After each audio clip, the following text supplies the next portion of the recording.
alle sammen, det er Pandaspil her. I dag skal vi lave Kong Frederik den 10. som figur. Og ja, vi skal egentlig først starte med at lave hans hår.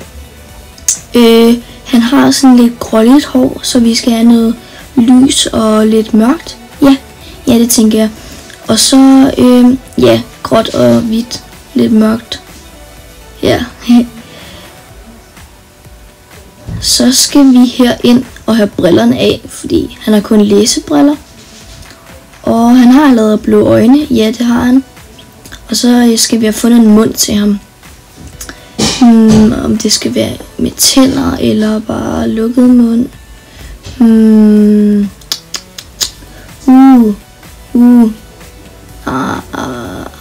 Nej. Ja, den synes jeg er god. Ja, den er god. Den er god. Okay, så skal vi til at finde noget tøj.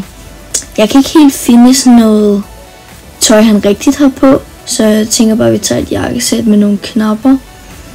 Og sorte bukser, ja, det har han relativt, men vi kan lige kigge, om der er nogle andre.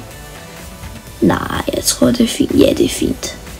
Ja, og så skal han selvfølgelig have en krone på, som skal være gul og rød, tænker jeg. Ja, rød. Ja, den er god. Jepsi. Det ligner ham i hvert fald.